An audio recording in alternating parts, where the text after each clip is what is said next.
राधा माधव जय कुंज बिहारी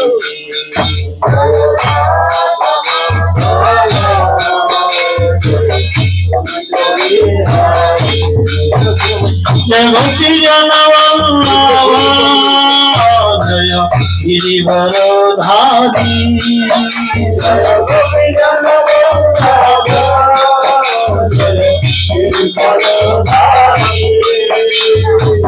यशोदनंदन भज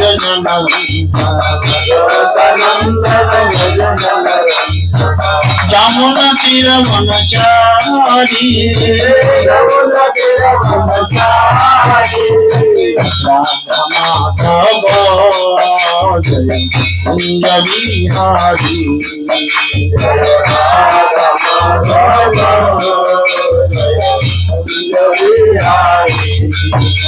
हरे कृष्ण कृष्ण कृष्ण हरे हरे हरे राम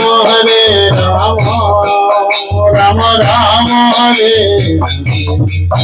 हरे कृष्ण हरे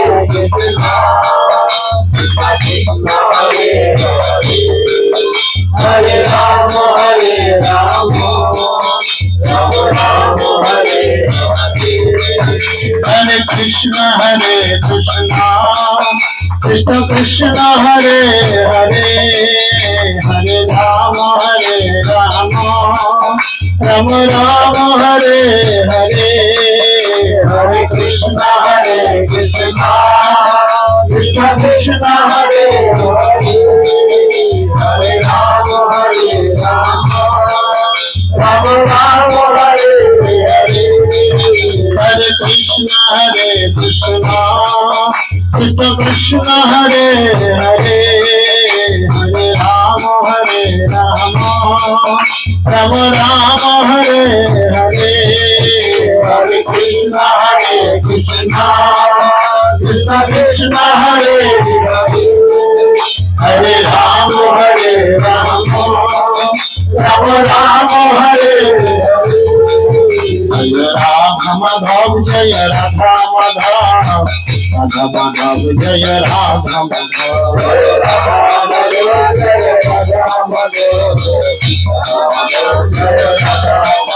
जय गौर निताय पंचतत्व जय गौर निताय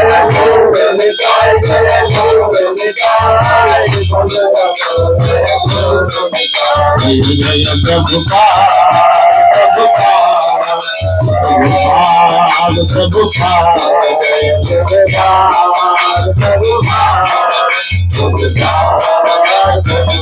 जय जय गुरुदेव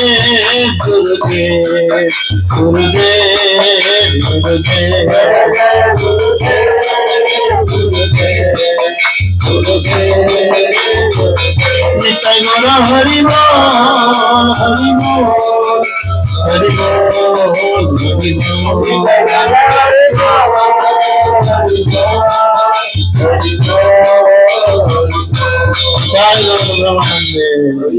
ओम ज्ञानंतिमिरन्धस्य ज्ञानाञ्जनशलाकया चक्षुरुन्मिलितं येन तस्मै श्रीगुरवे नमः नमः विष्णुपादाय कृष्णपृष्ठाय भूतले श्रीमते जयपताका स्वामिनिति नामिने नमो आचार्यपादाय निताय कृपाप्रदायिने गौरकथा दामोदाय नगर ग्रामोद्धारिणे नमः विष्णुपादाय कृष्णपृष्ठाय भूतले श्रीमते भक्तिवेदांत स्वामिनिति नामिने नमस्ते सरस्वती देवे गौरवाणी प्रचारिणे निर्विशेष शून्यवादे पश्चात्तदेशवतारिणे जय श्री कृष्ण चैतन्य प्रभु नित्यानंद श्री अद्वैत गदाधर शिवासदि गौर भक्तवृंद हरे कृष्ण कृष्ण कृष्ण हरे हरे हरे राम राम हरे हरे ओम नमो भगवते वासुदेवाय ओम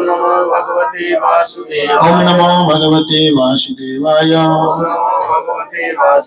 ओम नमो भगवते वासुदेवाय। नारायणं नमस्कृत्यं नरं चैव नरोत्तमं देवीं सरस्वतीं व्यासं ततो जयमुदीरये। मुखं करोति वाचालं पङ्गुं लङ्घयते गिरिं यत्कृपातमहं वन्दे श्रीगुरुं दिनतारिणं परमानन्दं माधवम्। श्रीचैतन्यैश्वरं सुचैतन्यमनविष्टं स्थापितं येन भूतले स्वयं रूपकदामयं ददाति सुदान्तिकं। नित्यप्रायेषु भद्रेषु नित्यं भगवतः सेवया भगवते उत्तम श्लोके भक्तिर्भवति नैष्ठिकी। जय श्री कृष्ण चैतन्य प्रभु नित्यानंद श्री अद्वैत गदाधर शिवासदि गौर भक्तवृंद। हरे कृष्णा कृष्णा कृष्णा हरे हरे, हरे राम राम राम हरे हरे। हरे कृष्ण। সকলকে আন্তর্জাতিক কৃষ্ণ ভবনামৃত সংঘ তথা ইস্কন নামহট্টের পক্ষ থেকে প্রীতি শুভেচ্ছা অভিনন্দন। তো আমরা এর আগের বোধহয় এক সপ্তাহ আগে আমাদের যে ক্লাস হয়েছিল, তো সেই ক্লাসে আমরা বিভিন্ন কথা আলোচনা করেছিলাম, বিশেষ করে বৈষ্ণব গুণাবলী আলোচনা হয়েছিল। তো এখন মহারাজ পরীক্ষিত সুখদেব গোস্বামীকে জিজ্ঞেস করছেন যে হে মহর্ষি, জীবকে কেন এই জড়জগতে বিভিন্ন রকম পরিস্থিতি ভোগ করতে হয়? কেউ কানা, কেউ খোঁড়া, হ্যাঁ, কেউ বড়লোক, কেউ গরিব, কেউ খুব দুঃখী, কেউ খুব সুখী, ইত্যাদি ইত্যাদি পরিস্থিতি কেন ভোগ করতে হয়? দয়া করে আপনি একজন মহর্ষি, আপনি সেই কথাগুলি আমাদের কাছে বলুন। এই জগতে জীব কেন কষ্ট পায়? কি মনে হয় কেন কষ্ট পায়? কিরম কর্ম? পূর্বজন্মের কর্ম। শুধু কর্ম বলে এই জীবনে কর্ম তো আমরা পাচ্ছি না। এই এখন যে দুঃখ কষ্ট জ্বালা যন্ত্রণা আনন্দ সুখ সব পাচ্ছি, এগুলোর আগের জীবনে সব অর্জিত। এই জীবনে যা ইনকাম করছি সেটা পরের জীবনে খরচা হবে, বুঝেছেন? তো সেই জন্য বিশ্বনাথ চক্রবর্তী খুব সুন্দর করে বিশ্লেষণ করে বলছেন, এই ব্রহ্মাণ্ডে বিভিন্ন নরক গর্ভোদক সাগরের একটু উপরে অবস্থিত। গর্ভোদক সাগর যেটা রয়েছে এটা হচ্ছে যে পৃথিবী পৃষ্ঠ যেটা রয়েছে, আমরা সৃষ্টি লীলার দিকে যদি অনুমান করি, তাকানো বললে তো দেখানো যাবে না। পৃথিবী রয়েছে সবার মাঝে, তার উপরে রয়েছে 6টি লোক, আর নিচের দিকে রয়েছে 7টি পাতাল। ঠিক আছে, অতল বিতল সুতল রসাতল তলাতল মহাতল পাতাল, 7টি হচ্ছে সপ্ত পাতাল। এই 7টি পাতালের ঠিক নিচে রয়েছে গর্ভোদক সমুদ্র, যেখানে ভগবান শায়িত রয়েছেন অনন্তনাগের উপর, একদম মাথায় হেলান দিয়ে স্টাইলে শুয়ে আছে। ঠিক আছে, আর ঠিক এই গর্ভ সমুদ্রের কিছুটা উপরে অবস্থিত হচ্ছে আমাদের বেশিরভাগ লোকেরই যেটা গন্তব্য, বুঝেছে? তো এই অধ্যায়ে বর্ণনা করা হচ্ছে যে পাপীরা কিভাবে সেই সমস্ত নরকে যায় এবং যমদূত কর্তৃক দণ্ডিত হয়। ঠিক আছে, শুধু শুধুই তো নিয়ে যাবো উইদাউট এনি কজ। যেমন ভগবান আমাকে মারতেও পারবে না, সেরকম কোনো কারণ ছাড়া কেউ তো কাউকে শাস্তিও দিতে পারবে না। একটা কোর্টে যখন কারোর বিচার হয়, আমরা হয়তো কেউ দেখেছি আর কেউ হয়তো দেখিনি, টিভি বা সিরিয়ালে দেখে আইডিয়া করেছে। কি হয়, একজন বিচারক বসেন, যিনি আসামি যাকে সাসপেক্ট করা হচ্ছে তাকে একটা কাঠগড়ায় দাঁড় করানো হয়, আর একদিকে সাক্ষী থাকে। ঠিক আছে, আর এই বিচার প্রক্রিয়াকে ত্বরান্বিত করেন দুজন কালো কাক, মানে দুটো উকিল। ঠিক আছে, কেউ এর হয়ে কথা বলবে আর কেউ এর বিরুদ্ধে কথা বলবে। কিন্তু আমাদের কর্মজীবনে বিচার করেন যমরাজ, কাঠগড়ায় দাঁড়াতে হয়, আর সাক্ষী দেন কিন্তু জাগতিক কেউ না, সাক্ষী দেন স্বয়ং ভগবান। আর ওকালতির কাজগুলো কে করে বলুন তো? সেখানে দুজন কিন্তু উকিল আছে, কিন্তু তারা আপনার সপক্ষে বিপক্ষে যুক্তি দেখাবে, দুজন দুরকম যুক্তি দেখাবে। একজন চিত্রগুপ্ত, একজন বিচিত্রগুপ্ত। ঠিক আছে, তারা খাতা খুলে খুলে বিভিন্ন দেখাবে। আর বিভিন্ন প্রকার দেহ সম্বন্ধিত বিভিন্ন প্রাণী তাদের পূর্বকৃত কর্মের ফলস্বরূপ বিভিন্ন প্রকার সুখ এবং দুঃখ ভোগ করতে থাকে। তো ঋষি সেই জন্য বলছেন যে ঋষি উবাচ, 1 নম্বরে ভলিউমটা সামান্য একটু কমছে, একদম অ্যাকচুয়ালি। ঋষি উবাচ ত্রিগুণাত্তৎ করতু শ্রদ্ধয়া কর্মগতয় পৃথক বিধা সর্ব এব সর্বস্ব তারতম্যেন ভবন্তি। মহর্ষি সুখদেব গোস্বামী বললেন, হে রাজন, এই জড়জগৎ সাত্ত্বিক রাজসিক এবং তামসিক 3 গুণের মানুষ আছে। এই তিন প্রকার যেমন গুণ আছে, তিন গুণের মানুষ তিন রকম কর্ম করে। সাত্বিক গুণের লোক সাত্বিক কর্ম করবে, রাজসিক গুণের লোক রাজসিক, তামসিক গুণের লোক তামসিক। যেহেতু সকলেই জড়া প্রকৃতির গুণের দ্বারা প্রভাবিত, তাই তাদের ফলে তাদের কার্যকলাপ তিন রকম। সবার কর্ম এক হবে না। যারা সত্যগুণে কর্ম করে তারা ধার্মিক এবং সুখী হয়, যারা রজগুণে কর্ম করে তারা সুখ এবং দুঃখ দুই ভোগ করে। বোঝা গেল? আর কি, যারা তমগুণের দ্বারা প্রভাবিত তারা সর্বদাই দুঃখী এবং তারা পশুর মতো জীবনযাপন করে। বিভিন্ন মাত্রায় বিভিন্ন গুণের দ্বারা প্রভাবিত হওয়ার ফলে জীবের গতিরও তারতম্য হয়। বুঝতে পেরেছেন? যে যে গুণটার নিয়ে থাকবে সে সেই গুণের গতি হবে। যে চন্দ্রমুখী আলু খাবে সে তার মুখটা চন্দ্রমুখী আলুর মতনই একটা খাবো খাবো করবে। যে জ্যোতি আলু খাবে তার জ্যোতি আলুই খাবে, তাকে ভালো জিনিস দিলেও হবে না, খারাপ দিলেও খাবে না। আবার যে বাঁধের ধারে ছাঁট খাবে, ছাঁট খেতে যাবে, তার অন্য কিছু তো ভালো লাগবে না। তিন রকম খাওয়ার লোক আছে, সেরকম তিন রকম গুণের লোক আছে। তাই জন্য বলছে গতিরও তারতম্য বিভিন্ন হয়। কিরকম না, পুণ্য কর্মের ফলে যেমন স্বর্গ ভোগ হয়, আমরা পুণ্য করলে কি হয় স্বর্গ ভোগ হয়, তেমনি পাপ কর্মের ফলে নরক ভোগ হয়। ঠিক তার উল্টো। তমগুণের প্রভাবে মানুষ পাপ কর্মে লিপ্ত হয় এবং তাদের অজ্ঞানের মাত্রা অনুসারে তাদের নারকীয় জীবন বিভিন্ন স্তর প্রাপ্ত হয়। মানুষ তমগুণের দ্বারা যখন আচ্ছন্ন হয় তখন নরক প্রাপ্ত হয়। কিন্তু কেউ যদি প্রমোদ বশত তামসিক আচরণ করে তাহলে তাকে অল্প কষ্ট ভোগ করতে হয়। কেউ যদি জ্ঞান বশত পাপ কর্ম করে তাহলে তাকে অনেক বেশি নরক যন্ত্রণা ভোগ করতে হয়। জেনে শুনে বিষ খাওয়া, না জেনে বিষ খাওয়া, দুটো কিন্তু ভোগ হবে, কিন্তু দুটোর ভোগের মাত্রাটা একটু কম বেশি হবে। আপনি বসে আছেন, ইঞ্জেকশন দেবো দেখবি, ছুঁচটা বার করে তাতে তুলো ভুলো মাখিয়ে ওষুধ তুলে সামনে বার করা, ঢোকানো ইত্যাদি করলে সে রুগীর তো আত্মারাম এমনি খাঁচা হয়ে যাবে। আর বসে আছেন চুপ করে না জেনে গুঁজে দিল। দুটোর মধ্যে কিন্তু ব্যাপার আছে। পরীক্ষা করবেন কেউ? দেখেন যদি করেন, কেউ যদি, সেই জন্যই বলছে। আর যারা নাস্তিকতা বশত পাপ কর্ম করে তাদের সবচাইতে বেশি নরক যন্ত্রণা ভোগ করতে হয়। নাস্তিকতা বলতে ওসব কে বলেছে, কেউ সব কিছু নাই। যতদিন বাঁচবে ফুল মস্তি আছে না, লাড়ে ধাপ্পা মারে ধাপ্পা।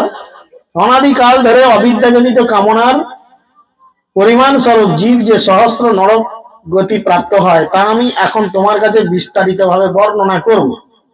বুঝেছেন? শ্লোক 4 এখানে বলছেন, রাজা উবাচ নরক নাম ভগবান কিং দেশ বিদ্বেষা অথবা বহি ত্রিলোক্যা অহস্যিত অন্তরালে ইতি। মহারাজ পরীক্ষিত শ্রী সুখদেব গোস্বামীকে জিজ্ঞাসা করলেন, হে প্রভু, এই নরক সমূহ কি ব্রহ্মাণ্ডের বাইরে না ব্রহ্মাণ্ডের ভিতরে, নাকি ব্রহ্মাণ্ডের আবরণের মধ্যে, নাকি পৃথিবীরই কোথাও অবস্থিত? জিজ্ঞেস করেছেন নরকটা কোথায়, তার ঠিকানাটা কি, পোস্টাল অ্যাড্রেস কি। ঋষি তখন বলছেন, মহর্ষি সুখদেব গোস্বামী বললেন, সমস্ত নরক এই ত্রিলোকের অন্তরালেই অবস্থিত। দক্ষিণ দিকে ভূমণ্ডলের অধভাগে এবং গর্ভোদক সমুদ্রের উপরিভাগে নরকের অবস্থান। কোথায় বললো নরক? ভূমণ্ডলের অধভাগ, ঠিক আছে, মাঝের দিকে, এবং গর্ভ সমুদ্রের ঠিক ওপরে নরকের অবস্থান। পিতৃলোক এই প্রদেশে অর্থাৎ গর্ভোদক সমুদ্র এবং নিম্নলোকের মধ্যবর্তী স্থানে অবস্থিত। অগ্নিযাত্রা আদি পিতৃগণ পরম সমাধিযোগে ভগবানের ধ্যান করেন এবং তাদের গোত্রভূত ব্যক্তিদের মঙ্গল কামনা করেন। সূর্যদেব অত্যন্ত শক্তিশালী পুত্র যমরাজ, তিনি হচ্ছেন এই পিতৃদের রাজা। পিতৃতর্পণ হয় না মহালয়ের সময়, সেই সময় কি হয়, একদিনের জন্য মেন গেটটা খুলে দেওয়া হয়। বাপ কাকা জ্যাঠা পূর্ব যারা যা দেহত্যাগ করেছে তাদের উদ্ধারের জন্য ওই একটা সময় থাকে, তর্পণের সময় থাকে। সেই সময় যমরাজ কি করেন, অর্ডার দেন যে ঠিক আছে দরজাটা খুলে দাও, ওরা যাক। এই যেমন ইংলিশ মিডিয়াম স্কুলে ছুটি হলে দেখবেন বাবা মা গুলো লাইন ধরে দাঁড়িয়ে থাকে, কোনটা কার ছেলে বেরোলেই ডাকবে হাত নেড়ে, এইদিকে এইদিকে এইদিকে এইদিকে আছি, দেখে না স্কুলে। সেরকম পিতৃলোকের বাইরে আমরা থাকি যারা তর্পণ করি, আর পিতৃলোকের সামনে এসে দাঁড়ায় কারা, আমাদের পূর্বপুরুষ যারা মারা যায়, ওই পয়েন্টে তারা এসে দাঁড়ায়। তারা দেখে আপনি তার জন্য কি দিচ্ছেন। যদি দেখেন যে মহাপ্রসাদ দিচ্ছেন তাহলে সে বক বক খুশি, একদম বগল বাজায় আর দায় হরিবে, প্রভু যেমন দেখায় হেবি খুশি। আমার নাতি পুতি ছেলেরা আমার জন্য ভগবানেরকে নিবেদিত মহাপ্রসাদ দিয়েছে, এটা আমার টিকিট, গিয়ে দেখাবো যমরাজকে, তাহলে যমরাজ আমার 7 খুন মাফ করে দেবে। কিন্তু আমরা পিতৃপুরুষদের উদ্দেশ্যে তো তর্পণ অনেকে করিই না, আর যদিও করি ভগবানের মহাপ্রসাদ দিয়ে না। ওই গঙ্গাজল ফঙ্গাজল নিয়ে একটা ঢপাস করে তুই খাবি খা, না খাবি ঘর চলে যা, আমাকে জন্ম দিয়ে তুই করেছিস মহাপাপ। ঠিক আছে, তো যাই হোক, এই ধরনের কিছু হয়। তিনি সপার্ষদ পিতৃলোকে বসবাস করেন এবং ভগবানের আজ্ঞা উল্লঙ্ঘন না করে মৃত্যুর পর তার দূতদের দ্বারা তার অধিকারের মধ্যে আনিত প্রাণীদের, বারবার বলছে তার অধিকারের মধ্যে, কারণ যমরাজেরও একটা অধিকারের সীমা আছে, যেটা আমরা এরপরে স্কন্ধে পাবো। এটা 5ম স্কন্ধ চলছে, 6 নম্বর স্কন্ধে যমরাজ নিজে বলবেন অজামিল উদ্ধারের সময়, তখন তিনি বারবার বলবেন তার দূতেদের কাকে নিয়ে আসবে কাকে নিয়ে আসবে না, ভালো করে কান খাড়া করে শুনে। ভক্ত দেখলে ঝড়ে ফরফর করে যেমন পাতা উড়ে যায়, এই যে বিকালবেলা ঝড় দিল, ফরফর করে শুকনো পাতা যেমন এদিক থেকে ওদিক উড়ে যায়, ভক্ত দেখলে তাকে প্রণাম করে ফরফর করে সেই স্থান ত্যাগ করবে, একদম ভক্তদের কাছে যেও না। এই জন্যই বলছে তার যারা ভগবানের নির্দেশ উল্লঙ্ঘন করে মৃত্যুর পর তার দূতদের দ্বারা তার অধিকারের মধ্যে আনিত প্রাণীদের পাপ কর্ম অনুসারে তিনি যথাযথভাবে বিচার করে নরকে দণ্ডদান করে। কিভাবে দণ্ডদান করবে? এখন কোন কোন শাস্ত্রে বলা হচ্ছে যে নরকের সংখ্যা 21টি, কোন কোন শাস্ত্রে বলছে নরকের সংখ্যা 28টি। তো এখানে শুকদেব গোস্বামী 28টি নরকের কথা বর্ণনা করবেন। সেগুলি হচ্ছে কি, আঙুলে গাঁটগুলো, তামৃত্য, অন্ধ তামৃত্য, রৌরব, মহারৈরব, কুম্ভিপাক, কালসূত্র, অসিপত্রবন, শুকরমুখ, অন্ধকূপ, কৃমিভোজন, সন্দংশ, তপ্তসূর্মি, বজ্রকণ্টক, শালমণি, বৈতরণী, পুরোধ, প্রাণরোধ, বিশ্বসন, লালাভক্ষ, সারমেদয়ন, অবিচি, আয়পান, খারদ কর্মন, রক্ষগণ ভোজন, সুলভপ্রেত, দণ্ড সুখ, অবট নিরোধন, পর্যাত বন এবং শচীমুখ। হলো 28টা? কেন বেশি হবে? তুমি গুনে গুনে আসছে 28টা হলো, 28টা হয়েছে, তাই না? এগুলি হচ্ছে দিবের জন্ডভোগের স্থান। ওই জন্য বলছি হরিনাম করো জি, বাকি সব নিচে, পালাবার পথ নাই, জম আছে পিছে। এই 28টা জায়গায় নিয়ে গিয়ে আপনাকে কিন্তু 2020 বিশ্বকাপ খেলাবে আপনাকে নিয়ে। কিভাবে খেলবে এবার দেখুন, কোন টিম আপনাকে কত দিয়ে কিনবে, নিলাম হবে না আপনি কিভাবে। হে রাজন, যে ব্যক্তি অপরের ধন, স্ত্রী, পুত্র অপহরণ করে অত্যন্ত ভয়ঙ্কর যমদূতেরা তাকে কালো পাশে বেঁধে বলপূর্বক তাম্রীপ্স নরকে নিক্ষেপ করে। এই তাম্রীপ্স নরক ঘোর অন্ধকারে আচ্ছন্ন, সেখানে যমদূতেরা পাপীকে ভীষণভাবে প্রহার, তাড়ন এবং তর্জন করে। প্রহার মানে মারে, তাড়ন মানে তাড়িয়ে তাড়িয়ে ছুটিয়ে ছুটিয়ে মারে, এমনি মারে না, ছুটিয়ে ছুটিয়ে মারে। আর কি করে? তর্জন করে মানে মুচকায়, যে আঙুলগুলো দিয়ে উল্টো দিকে ঘুরিয়ে দেবো, যাক কেমন লাগে, আপনি অজ্ঞান হয়ে যাবেন। ওরে মারি নিলে হাত পাত গুলো বেঁকে গেছে, মুখে জল ছিটা দেবে, ওট বাবা ওট, আবার মারবে। তুই দেখালি নাকি আঙুল ঘুরিয়ে? তো সেই জন্য বলছে কি, এই তাম্রীপ্স নরক হচ্ছে ঘোর অন্ধকারাচ্ছন্ন। এই নরক ঘোর কাঁধে নিয়ে যাবে? যারা পরের টাকা পয়সা লুট করবে, পরের স্ত্রী লুট করবে, পরের পুত্র কন্যাকে লুট করবে, কিডন্যাপ, ঠিক আছে, বুঝেছেন? তারপরে লোকের টাকা ঝেড়ে দেবো, আছে না অনেক লোকজন, এদের নিয়ে এই নরক ঘোর অন্ধকারাচ্ছন্ন। সেখানে যমদূতেরা পাপীকে ভীষণ ভাবে প্রহার, তাড়ন, তর্জন করে। সেখানে তাকে অনশনে, কিভাবে রাখা হয়? অনশনে, কিছু খেতে দেবে না, খাইয়ে পড়িয়ে মার ভাই, অন্তত সহ্য করতে পারি, খাইতে দেবে না, দমকা পিটবে, এবং জল পান করতে পর্যন্ত দেওয়া হয় না, মুখে জল ছিটা দেওয়া হয়, জল খেতে দেওয়া হয় না, মুখে ছিটে দেওয়া হয়। এইভাবে ক্রুদ্ধ যমদূতের দ্বারা নির্যাতিত হয়ে সে বারবার মূর্ছিত হয়। কি করলে? কি করলে? লোকের টাকা ঝেড়ে দিলে, হ্যাঁ, কিডন্যাপ করলে, ছেলে বউ ইত্যাদি। যে ব্যক্তি পতিকে বঞ্চনা করে তার স্ত্রী পুত্র ভোগ করে, সে অন্ধ তাম্রীপ্স নরকে পতিত হয়। বৃক্ষকে ভূপতিত করার পূর্বে যেমন তার মূল ছেদন করা হয়, তেমনি সেই পাপীকে ওই নরকে নিক্ষেপ করার পূর্বে যমদূতেরা নানা প্রকার যন্ত্রণা প্রদান করে। একটা গাছকে কাটার আগে দেখেছেন, যারা গাছ কাটে, করাত দিয়ে আগে গোড়াটা অনেকটা কেটে ফেলে, তারপরে গাছটা দাঁড়িয়ে থাকে, দাঁড়াম করে পড়ে, একদম যখন পড়ে ডালপালা ভেঙে ভেঙে ছিটকে চলে যায়। বলছে এই নরকে তাকে এইভাবে নিয়ে গিয়ে কি করবে? গাছ যেমন কেটে ফেলে সেইভাবে তাকে বারবার তাল কাচারা করা হবে। বুঝে গেল? এই যন্ত্রণা এতই প্রচন্ড হবে যে তার ফলে তার বুদ্ধি দৃষ্টি সব নষ্ট হয়ে যাবে, বুদ্ধি কাজ করবে না, আর চোখের দৃষ্টি চলে যাবে। বলে সবাইকে বঞ্চনা করবে, ঠকাবে লোককে। সেই জন্য সেই নরককে পণ্ডিতেরা অন্ধ তামরিস নরক বলে, মানে মারতে মারতে কানা করে দেবে, চোখে দেখতে পাবেন এমন মারবে যে ব্যক্তি তার জড়দেহটিকে তার স্বরূপ বলে মনে করে, এটি আমার দেহ, আমার এই পরিচয়, আমি একজন পুরুষ, আমি একজন মহিলা, আমি একজন ডাক্তার, ইঞ্জিনিয়ার, প্রফেসর, ব্যারিস্টার ইত্যাদি ইত্যাদি, নিজের ডেজিগনেশন নিয়ে ব্যস্ত। আত্মীয় স্বজনদের ভরণ পোষণের জন্য দিনের পর দিন অপর প্রাণীদের হিংসা করে, ঠিক আছে, আত্মীয় স্বজনদের খাওয়াবে দাওয়াবে, এর জন্য অপর প্রাণীদের হিংসা করে। আজ আমার বিয়াই এসছে, একটা হাঁস মারতে হবে, বাজলার বাজার, ইত্যাদি ইত্যাদি আছে। সেই ব্যক্তি মৃত্যুর পর বা মৃত্যুর সময় তার দেহ এবং আত্মীয় স্বজনদের পরিত্যাগ করে প্রাণী হিংসাজনিত পাপের ফলে রৌরব নরকে নিপতিত হয়। রৌরব নরকে নিপতিত হয়। সেখানে কি করে যে রৌরব নরককে নিয়ে গিয়ে তাদের নিজেদের এবং পরিবারের ভরণ পোষণের জন্য যখন এই ধরনের রৌরব নামক নরকে নিক্ষেপ করে, কেউ যদি একটি পশুর মতো তার দেহটিকে তার স্বরূপ বলে মনে করে, সেটা তার তত বড় পাপ নয়, কিন্তু কেউ যদি সেই দেহটির ভরণ পোষণের জন্য অনর্থক পাপ কর্ম করে, এই চেহারাটা ভালো রাখার জন্য একটা করে হাফ বয়েল ডিম শুদ্ধ খেতেই হবে। রোববার রোববার একটু করে ছাগল, একটু করে গরু সোয়ার না খেলে চেহারা থাকে? হ্যাঁ, শরীরে গিলেজ চলে যাবে, ইত্যাদি ইত্যাদি রয়েছে। তো সেই এমন একটা নরকে পাঠায় যেই নরকে কোনো পশুও যায় না, সেই নরকে তার গতি হয়, এবং সেখানে মারতে মারতে তারা তাকে তরণ তরণ করে, মানে তাড়াবে, মারবে, মুচকাবে, থেতো করবে, আবার রেখে দেবে। এই জীবনে যে হিংসাপরায়ণ ব্যক্তি অন্য প্রাণীদের যন্ত্রণা দেয়, মৃত্যুর পর যখন সে তার কৃতকর্মের ফলে যমযাতনা প্রাপ্ত হয়, তখন সেই সমস্ত প্রাণী সমূহ যাদের হিংসা করা হয়েছে তারা তখন রুরু হয়ে তাকে পীড়া দেয়। আমরা এই জীবনে অনেক প্রাণীকে কষ্ট দিই, দেখবেন অনেকে আছে, এই ছোট ছোট ছেলেপুলেগুলো আছে অনেকে, আমরাও করেছি ছেলেবেলায়।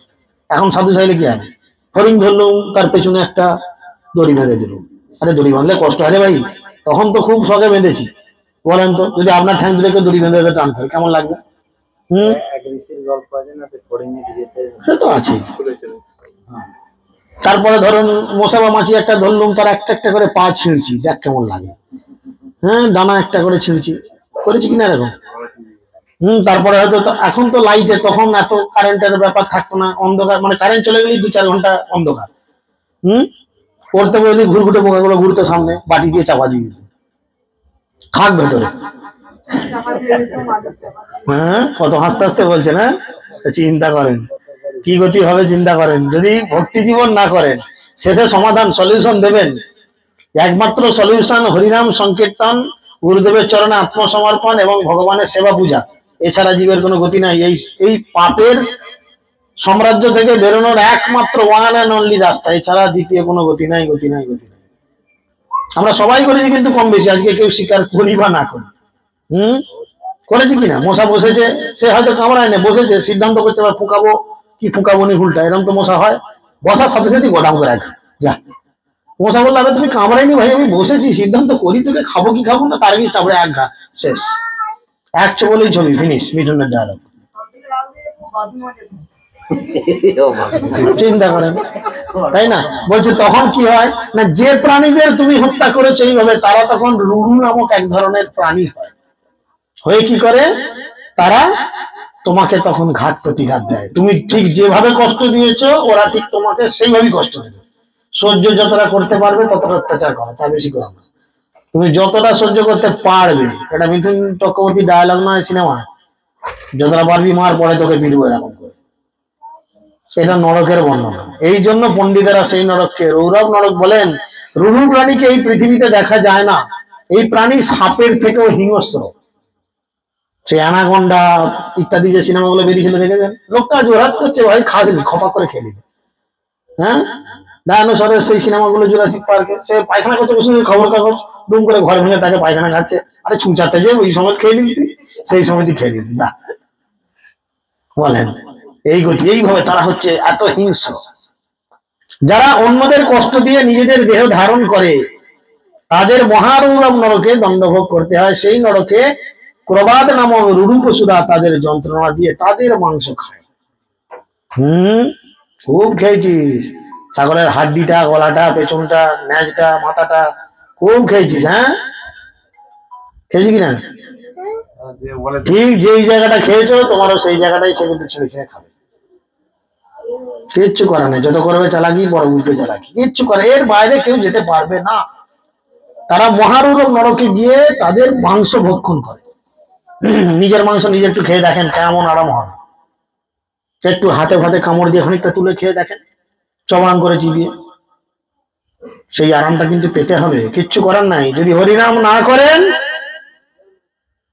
আপনি পেতে বাধ্য, কিছু করার নাই।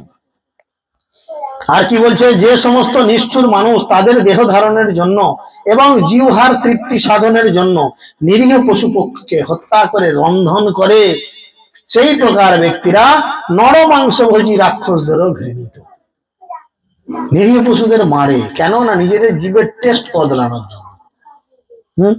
প্রতিদিন কি পালং শাকের ঘ্যাঁটার মূলর তরকারি দিয়ে ভাত খাওয়া যায়? হ্যাঁ, ভাল লাগে বলো তুমি? চলে? কত কি লেকচার মারেন না ছেলে বলে না, একটু ডিম না ভেজে দিলে ভাত খাওয়া যায়, কিছু করতে হবে না, একটা ডিম তো ভেজে দাও। কে বকছে ঘরে? তো ওকে কাঁচারে মেরে দাও একবার। বলছে তারা নররাক্ষসদের মাংসভোজী রাক্ষসদেরও ঘৃণিত। মৃত্যুর পর যমদূতেরা তাদের কুম্ভিপাক নামক নরকে নিয়ে গিয়ে ফুটন্ত তেলে পাক করে। বেগনে ভাজার কেস। হ্যাঁ, মায়েরা অনেকেই বেগনে ভাজে বাড়িতে, বেগনে ফুলুরি কুমড়ি ভাজি না, ভাজতে ভাজতে একবার হাতটা গুঁজে দিয়ে দেখবেন, গরম তেলটা ফুটবে, বেসনে হাতটা মাখিয়ে, শুধু দেওয়ার দরকার নেই, বেসনে হাতটা তো ডুবে থাকবে যখন কুমড়ি কুমড়ি ছাড়বেন। হ্যাঁ, শুধু একবার ওই তেলের মধ্যে ঢুকিয়ে দিবেন, দিয়ে একবার তুলে নেবেন ফুটন্ত তেলে, দেখ কেমন লাগে। শুধু ফিলিং নেন যে এক ঝলকে যদি এরম হয় আমার গোটা শরীরটা টুক করে ছেড়ে দেবে বেসন ছাকার মতো, কেমন হবে। শুধু ফিলিং নেন, যে না বুঝতে পারবে একবার আঙুলটা গলিয়ে দেখো গরম তেলে, গোটা হাত না হলো একবার ডুবিয়ে দেখো, বুঝেছো? আর কি করবে বলছে, ব্রহ্মঘাতীকে কালসূত্র নামক নরকে নিক্ষেপ করা হয়, যার পরিধি 80,000 মাইল। ব্রহ্মঘাতী মানে ব্রাহ্মণ বা এই ধরনের বৈষ্ণব যারা এদের হত্যা করে, প্ল্যান করে বা এদের বিপদে ফেলে, ব্ল্যাকমেলিং করে, বিপদে ফেলে, তাদের কি করে না 80,000 মাইল একটি বড় তাওয়া আছে। রুটি করেছেন বাড়িতে, রুটি করেন তো, রুটি কিসে করা হয়? তাওয়াতে হয় না? তারপরে তো শেখা হয় তাওয়া। বলছে এটা একটা তাওয়া আছে 80,000 মাইল, 80,000 মাইল, গোটাটা তামার। দেখুন, লোহার থেকে তামা কিন্তু তাড়াতাড়ি গরম হয়। কাদের নিয়ে যাওয়া হবে? যারা ব্রহ্মঘাতী, মানুষকে প্রতারণা করে, ঠকায়, কষ্ট দেয়, মার্ডার করে, হুমকি দেয়, মিথ্যা ভাষণ দেয়, ইত্যাদি ইত্যাদি আছে না? তো নিচ থেকে অগ্নি, শাস্তির কি ব্যবস্থাপনা, নিচ থেকে আগুন জ্বলবে, তাওয়াটা লাল হয়ে যাবে একদম, কামার সালে সেই যেমন লোহা ফোড়া গুলো লাল হয়ে যায়, আর উপর থেকে প্রখর সূর্যের তাপ, তলা থেকে আগুন, ওপর থেকে সূর্যের তাপ, তাওয়াটা লাল টকটকে হয়ে গেছে, তার মধ্যে প্যান জামা খুলে ন্যাংটো করে ছেড়ে দেবে। ফিলিং নিতে পারেন, বাড়িতে তাওয়া আছে, গরম তাওয়া, রুটি করার সময় একবার বাঁ হাতটা দিয়ে দেন, আপনাকে কাপড় জামা খুলে নামতে হবে না, শুধু বাঁ হাতটা দিয়ে দেন একবার, কেমন লাগবে? তাওয়াটা লাল হয় না কিন্তু, বাড়িতে আমাদের তাওয়াটা লাল হয় না, গরম থাকে কিন্তু ওর মতো লাল হয় না, ওর মতো টকটকে লালের মধ্যে শুধু হাতটা একবার দিয়ে তুলে নাও, কেমন লাগে, দেখ কেমন লাগে। চামড়া মুহূর্তের মধ্যে টুকরবে, চামড়া উঠে কি আসবে মুহূর্তের, কামার চালের ওই লাল আগুনটার মধ্যে, ঠিক আছে, এক টুকরো মুরগির মাংস ছুঁড়ে দেবেন, কি হয় দেখবেন, মুহূর্তের মধ্যে তাকে একদম পুড়িয়ে ঝলসে দেবেন। তাহলে এইটুকু একটা 19 সালে যদি এই অবস্থা হয়, 80,000 মাইল যেটার পরিধি, ওপর থেকে তাপ আর নিচে থেকে, সেখানে ছেড়ে দিল, আপনি দাঁড়িয়ে আছেন, কোন ভাবে পাগুলো চলে গেল, পেছনটা নিয়ে বসলেন, জামা কাপড় পরে নাই তো, পেছনটা চলে যাবে, ছাল চামড়া উঠে যাবে, উপর হয়ে শোবেন, বুক থেকে হাত উঠে যাবে, হাত দিয়ে ঠ্যাঙ্গুলো দিকে করবেন, হাতের ছাল চামড়া উঠবে, কি অবস্থা হবে।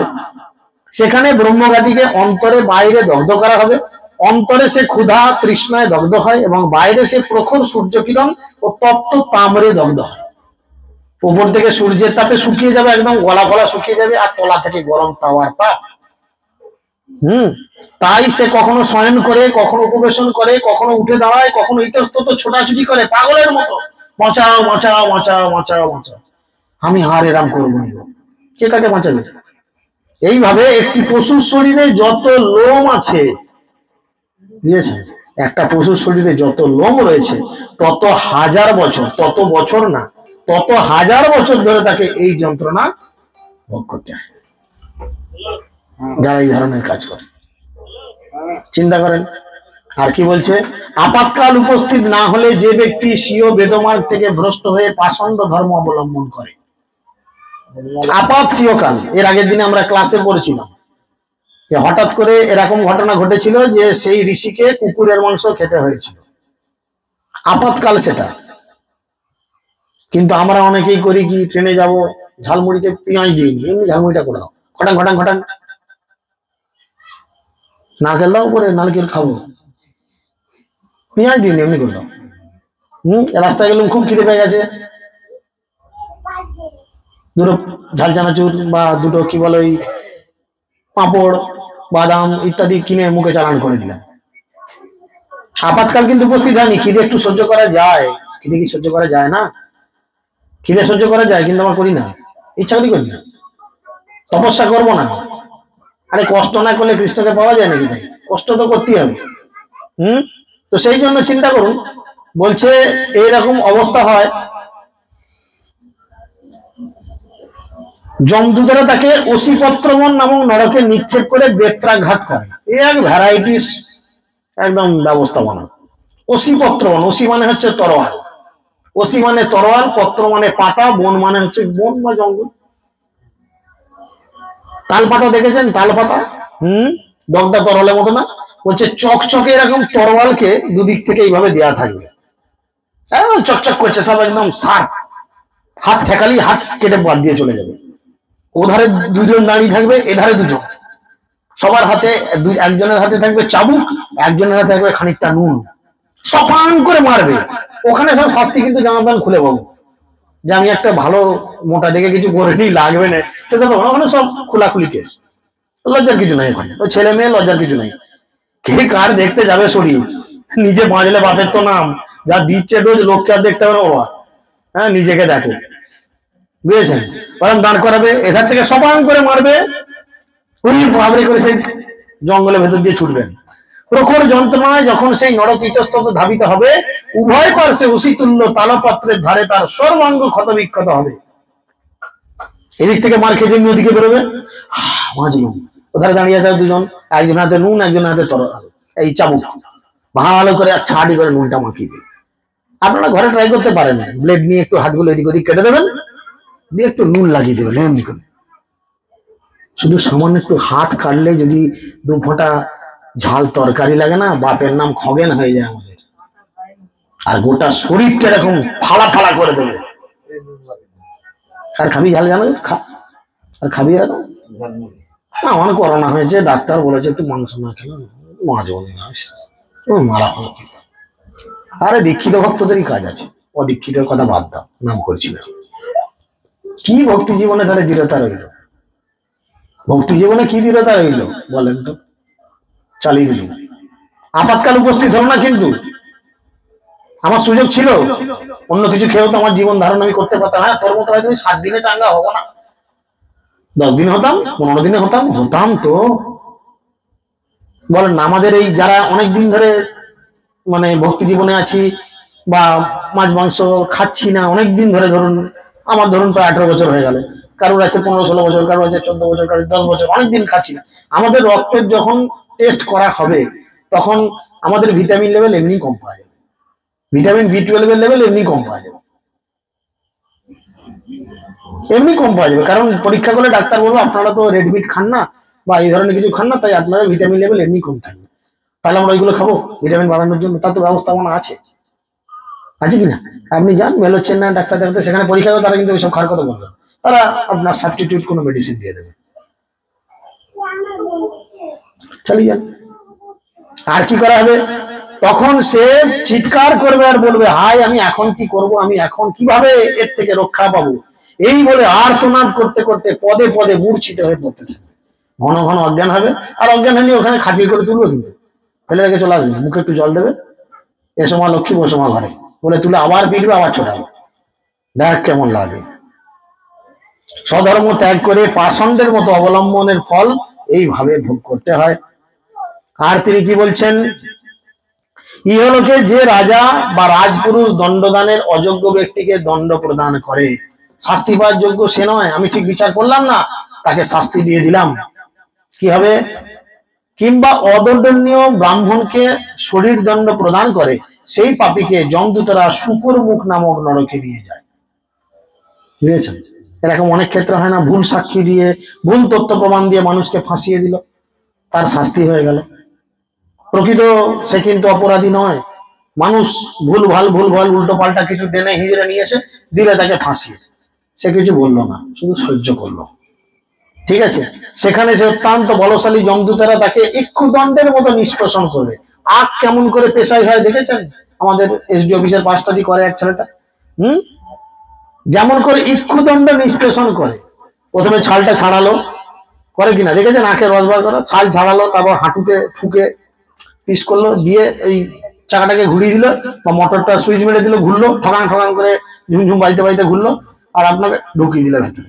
ওদের আগটা বেরোবে কিরকম, একদম এই অবস্থায় বেরোবে, তো ছাড়ছে না, কিন্তু আকলা কিন্তু ছাড়া না একটাকে,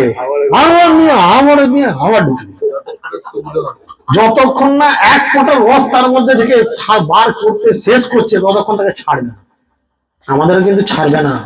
আমরা জীবনে এরকম অনেক ভুল করেছি বা করছি বা করবো, ভুল সাক্ষী, কেউ এসে আপনার কাছে কিছু বললো, আপনি সেটাই বিশ্বাস করে আগুটাই দেখলেন না, জল না দেখি কাপড় খুলে ফেললুম, এরকম একটা বাংলা প্রবাদ আছে না? আমরা কিন্তু দেখলাম, লোকের কথা শুনি বলবো হ্যাঁ এটাই ঠিক, হ্যাঁ অন্য উল্টো পাল্টা করে বলে তাকে মিথ্যা সাজিয়ে দিলাম, কি হবে? এরম করবে। সেখানে বলশালী যমদূতরা ইক্ষুদণ্ডের মতো নিষ্পেষণ করে, তখন সে আর্তস্বরে রোদন করে, চিৎকার করে করে কাঁদে, এবং নির্দোষ ব্যক্তি দণ্ডিত হলে যেমন মোহগ্রস্ত হয়ে মূর্ছা প্রাপ্ত হয়, সেও সেইভাবে মূর্ছিত হয়ে নির্দোষ ব্যক্তিকে দণ্ডদান করার এইটি হচ্ছে ফল। ওই জন্যই বোবা কালা হয়ে থাকা ভালো, কিছু শুনিনি, কিছু দেখিনি, আর কিছু বলি না। গান্ধীজির 3টে বাঁদর যেমন, সেরাম থাকা অনেক ভালো জীবনে, নাহলে কার যে কি অ্যাকশন নিয়ে নেবে বোঝা খুব মুশকিল। ভগবানের আয়োজনে ছাড় পোকা মশা, এতক্ষণ তো এইসব কিছু হলো, এবার দেখেন মশা ছাড় পোকা মারার কি কেস, সবাই মেরেছেন তো নাকি? হ্যাঁ, এ বলছে না, ছোট জিন্নি বলছে আমি মারিনি, বা ছেলেবেলা থেকে মারোনি, তাহলে আবার না বলছো কোথায়? বলছে ভগবানের আয়োজনে ছাড় পোকা মশা ইত্যাদি নিম্নস্তরের প্রাণীরা মানুষ এবং অন্য প্রাণীদের রক্ত পান করে, এটা ভগবানের আয়োজনে, ভগবান ওদের এগুলি খেতে দিয়েছে রে ভাই, ওগুলো ওরাই খাবে।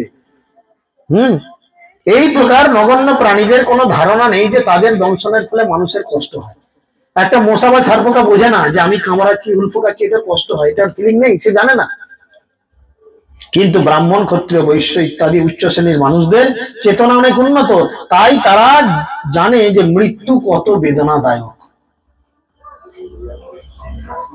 তারা জানে মৃত্যু কত বেদনাদায়ক, মানুষ কিন্তু জানে যে সত্যি মৃত্যু কত কষ্টের, তাই মানুষ কিন্তু মৃত্যু কেউ চায় না।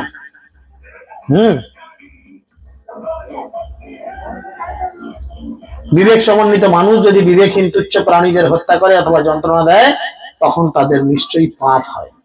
মশা বসলো, তাড়িয়ে দাও তাকে, সে জানে না কামড়ালে আমার কষ্ট হবে বা আমার অন্য কোনো রোগ জ্বালা হবে, তাকে তাড়িয়ে দাও। বা মশা যাতে না আসে সেরকম কোনো ব্যবস্থাপনা করো, মশাই টাঙিয়ে বসো, বা ঘরের মধ্যে সেরকম কোনো ধুনো টুনো দাও যাতে ধুনোর গন্ধে মশা না আসে, তাই না? এমনি বসলো, এক চাপড়ে তার ভিটাটা উড়িয়ে দিল, একদম খাচাস করে গোটাটা রক্ত করতে হবে। ও কত রক্ত, দাঁত কিছু কত রক্ত খেয়েছে দেখো মা, আরে তোর নয় রে ভাই, এটা তো পাশে ঘরের লোকটা খেয়েছে, পেটটা ভরে গেল, তোর কাছে এসে বসে একটু রেস্ট করছিল, আর তুই সপাটে মেরে তার একদম ফাটিয়ে দিলি সব যা যেটা ছিল। বলে তা নাহলে স্প্রে বেরিয়েছে আরশোলা ইত্যাদি মারা, সেই যে স্প্রে ছুপে হুয়ে মচ্ছর কবি মার দেতা হয়, ফস ফস করে মেরে দিল, দুনিয়ার মশাগুলো ঠেকে উঠে পড়ে গেল, আছে কিনা? ওরকম কিন্তু আমাদেরকে দিয়ে কিছু করার নাই, যতই এখন টাকা বার করি, এখন যার কথা শুনে দাঁত বার করছি তখন ওই গতি দেখে তারা দাঁত বার করবে, হাসবে এরকম করে দেখে, খুব মেরেছিলি না, ঠিক আছে ঠিক আছে, বলে কিনা। এই জন্যই বলছে এই প্রকার মানুষকে ভগবান অন্ধকূপ, তখন কি করে যারা এই ধরনের আচরণ করে সেই প্রকার মানুষকে ভগবান অন্ধকূপ নামক নরকে নিক্ষেপ করে তাকে দণ্ডদান করে। এবং সে যে সমস্ত পশু পক্ষী সরীসৃপ মশক অকুন কীট মাছি ইত্যাদি প্রাণীদের যন্ত্রণা দিয়েছিল তাদের দ্বারা আক্রান্ত হয়। আপনার হাত পা বেঁধে সেখানে নামিয়ে দেবে, অন্ধকার একটা জায়গা, আপনি সারা জীবনে যত মশা মাছি বলতা উকুন ঝাড়পোকা ইত্যাদি মেরেছেন, এই আমাদের বাজারে বলতে বেরোতো, এখন অনেক বছর বলতে বেরোনো, লোকটা মরে গেছে নাকি? ইঁদুরের বংশ ধ্বংস হোক, উকুনের বংশ ধ্বংস, লোকটা মরে গেছে অনেকদিন বেরোলে, একটা ছিল না এরকম। আর তোর বংশ ধ্বংস করবে ওরা, চিন্তা নাই, কিরাম করে ওরা হাত পা বেঁধে তোমার অন্ধকার একটা ঘরের মধ্যে ঢুকিয়ে দিল।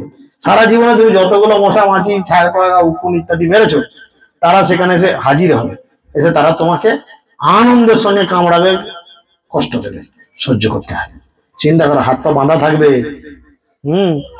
কামড়াতে হবে না, গোটা 5-6 যদি লাল কাঠপিমড়ে উঠে যায় গায়ে, কামড়াতে হবে না, পায়ের উপর দিয়ে মাথা বুক এদিক ওদিক ঘুরে এমনি তো অজ্ঞান হয়ে যাবে। হ্যাঁ, বিচে দেখলেই একটা এত বড় সাইজের বিচে দেখলি মার মার মার মার, তুই মানুষ না সাপ রে ভাই? হ্যাঁ, এক্ষুনি একটা সাপ বেরোলি আমাদের কি বলবো, অন্য কথা ছেড়ে দিয়ে বলবো সে হয়তো জানে না ভুল করে তোমার ঘরে সিঁড়িতে উঠে পড়েছে রে ভাই, আমরা কি বলি, সাপ দেখলি কি করি? তাহলে হিংস্র সাপের থেকে তো মানুষ, সে হয়তো ভুল করে উঠে পড়েছে, জানে না যে এখানে সৌরভ ঘরের নামকটা হচ্ছে জাইনিস ভাই, এখানে সব তিলকধারী রয়েছে, তারা সব এক একটা বড় বড় চন্ডাল, গেলে কেউ ক্ষমা করবে না, একদম বাঁধের গালি যে ঘরে পড়াবে। চিন্তা করো, এই হচ্ছে আমাদের মানসিকতা। কি হবে না, সেই সমস্ত সরীসৃপ উকুন কীট মাছি ইত্যাদি প্রাণীদের যাদের আক্রান্ত হবে তারা তাকে সর্বদিক থেকে আক্রমণ করবে এবং তার ফলে তার নিদ্রা সুখ একেবারেই নষ্ট হয়ে যাবে। মশারি টাঙিয়ে তুমি সারামে ঘুমটা মারছো, গোটা চারের মশা ঢুকে গেছে, চিন্তা করো দেখি কি হবে এবার, কি হবে? দুপুরবেলা এসিটা চালিয়ে দিয়ে শুয়েছি, ঘরটা বেশ ঠান্ডা ঠান্ডা হয়েছে, 3টে মশা, একটা ঠ্যাঙে একটা পিঠে, একদম পয়েন্ট করে খাচ্ছে, হাতও যাবে না চাবড়ালেও যাবো না, হাতও যাবে চাবড়ালে জানি এরকম হবে, তারা বোঝে চুলকু বোঝে সেও যাচ্ছে না। এবার কি হচ্ছে, পিঠটা নিয়ে দেয়ালে গ্রস্ত হচ্ছে, এর মাকে ডাকলো, নিজে পর্যন্ত সারা পাওয়া যাবে না, ছেলেকে যদি চুলকে দেয় বলে এখন টাইম নেই, তাহলে কি হবে? চিন্তা করে দেখো, কিছু করার নাই। তাহলে 2-3টে মশা যদি এরকম অতিষ্ঠ করে দেয়, এই সারা জীবনে যতগুলোকে মেরেছো তোমাকে তারা এইভাবে অতিষ্ঠ করে সর্বদিক থেকে, এর ফলে কি হবে? নিদ্রা সুখ একেবারে নষ্ট হবে, যন্ত্রণায় অস্থির হয়ে এসে কোথাও বিশ্রাম করতে না পেরে অন্ধকারে নিরন্তর ছোটাছুটি করতে থাকবে। এইভাবে অন্ধকূপে সে একটি নিম্ন স্তরের প্রাণীর মতো যন্ত্রণা ভোগ করবে। যাক, এ তো হলো, ভয়টা লাগছে না তো? যে ব্যক্তি অন্য ভক্ষ্যদ্রব্য, যে ব্যক্তি কোনো ভক্ষ্যদ্রব্য প্রাপ্ত হলে, খাবার জিনিস পেলাম, বোঝা গেল, খাবার জিনিস পেলাম, অতিথি বালক বৃদ্ধদের যথাযথ অংশ না দিয়ে নিজেই খেয়ে নেয়। এরকম কে কে আছে? প্রভু আবার হাত তুলি, কেসটাকে জানি তারপরে ভাববো যে আর এরকম করবো না, এখন আর হাত তুলে জানান দেবো না, যে না, অনেক আছে না, রান্না করতে করতে মুখে একটা ছুঁড়ে দিলে দুম করে, আমাদেরই আছে লক্ষ্মী বস্তিকে দেখবে রান্না করছে, আরে ভগবানের হয়তো যা করে ভোগটা লেগেছে, গেস্ট আছে সব, দিলে মুখে একটা ছুঁড়ে চিবিতে আমাদের মুখটা দেখি যাচ্ছে, ওখানে যাচ্ছে, আর এধারে মাথায় দেখাবে না কিছু, যদিও গাল ধরে ঘুরি না, এধারে হাতে করতে পারে না। চিন্তা করে চলো, সেই জন্যই বলছে বালক বৃদ্ধ ইত্যাদি যথাযথ অংশ না দিয়ে নিজেই ভোজন করে, অথবা যে ব্যক্তি পঞ্চবিধ যজ্ঞের অনুষ্ঠান করে না সে কাক তুল্য বলে বর্ণিত হয়। কাকেরা কি খায়? বিরিয়ানি খায় কাকেরা, নোংরা খাবে, নোংরা খাবে। তার মৃত্যুর পর তাকে কৃমি ভোজন নামক একটি নিকৃষ্ট নরকে নিক্ষেপ করা হয়। সেই নরকের বিস্তার 1,00,000 যোজন, সেই নরকটা 1,00,000 যোজন, যোজনের মাপ আছে, আমি অত ভেতরে যাচ্ছি না, মানে বিশাল বড়। আর সেই নরকে মানে সেই কুণ্ডে বা সেই পুকুরে কোনো জল নেই, পুকুরে কি আছে না, সেই পুকুরে কি রয়েছে, সেটা কৃমিতে পূর্ণ। কৃমি দেখেছেন বিলবিল করে, গোটা পুকুরটা কৃমিতে ভর্তি, আপনাকে সেখানে ছাড়া হবে কিন্তু এই কৃমিগুলোর মাঝে আপনাকে ছাড়া হবে, লোককে না দিয়ে খেয়ে নিয়েছেন। সেখানে সেই কৃমিকুণ্ডে একটি কৃমি হয়ে সে কৃমি ভক্ষণ করে এবং সেখানকার কৃমিরাও তাকে ভক্ষণ করে। কৃমি খেয়েছেন কেউ? এখন জিভ বার করে ফেলছি, খেতে হবে কিন্তু, কারণ আমরা এরকম আচরণ করি না। যতই ভোগ লাগাই, যত যাই করি। বহুপাত কি বলছেন, কি বলছেন, কিভাবে কিভাবে প্রসাদ পাওয়া উচিত? কিভাবে প্রসাদ পাওয়া উচিত? বাড়ির বাইরে গিয়ে অন্তত কাউকে চিৎকার করে 3 বার বলা উচিত যে কেউ কি অভুক্ত আছো, তাহলে প্রসাদ পেয়ে যাও। আমরা কি ওই চাল বাড়ন্ত হয়ে যাবো, হ্যাঁ ডাকছে খাওয়া দিকে রান্না হয়ে ঢুকি নেবে। মহাপ্রসাদে গোবিন্দে সে একদম কুঁদাকুঁদি লেগে গেল, লাইনে খাবে খাবে করে থালা বাটি নিয়ে একদম সুন্দর একটা স্মাইল দিয়ে বসে গেল। প্রভু প্রভু কি বলবে? না বসুনি, দাঁড়িয়ে থাকো। বলেন, এ হচ্ছে আমাদের মানসিকতা। কোন অনুষ্ঠানে লক্ষ্য করে দেখুন, কতজন শেষে গিয়ে প্রসাদ পায়, সবাইকে খাইয়ে দেয়, আর কতজন আগে লাভালাভি করে প্রসাদ পাওয়ার জন্য। আগে উচিত বাচ্চাদের, আগে উচিত বৃদ্ধদের, আগে উচিত কি অতিথি যারা যারা গেস্ট তাদের প্রসাদ পাওয়ানো। আমরা কি করি? তো অনেক দূরে ঘর, লাশ বাস পাবো না। পাবে না, পাবে না, রয়ে যাও, নাহলে হেঁটে ঘর যাও, নাহলে সেরকম শুনে যাবে না, এখানে এরকম ঝামেলা হবে। তার মৃত্যুর পূর্বে সে যদি তার অপকর্মের জন্য প্রায়শ্চিত্ত না করে, তাহলে সেই পাপীকে সেই কুণ্ডের বিস্তার যত যোজন তত বছর সেখানে থাকতে হয়। কেউ যদি এর জন্য অনুশোচনা না করে, আমি তো তাহলে ঠিক করছি না, এটা হচ্ছে অনুশোচনা। অনুশোচনা হচ্ছে সমস্ত পাপের প্রায়শ্চিত্ত, বুঝেছেন? যদি অনুশোচনা না করে তাহলে কি হবে? এই কুণ্ডের যত পরিধি তত বছর তাকে সেখানে থাকতে হবে, কিছু করার নাই। আর কি বলছে? হে রাজন, যে ব্যক্তি সংকট উপস্থিত না হলেও ব্রাহ্মণ অথবা কোনো ব্যক্তির স্বর্ণ রত্ন ইত্যাদি ধন চৌর্যবৃত্তির দ্বারা অথবা বল প্রয়োগের দ্বারা অপহরণ করে,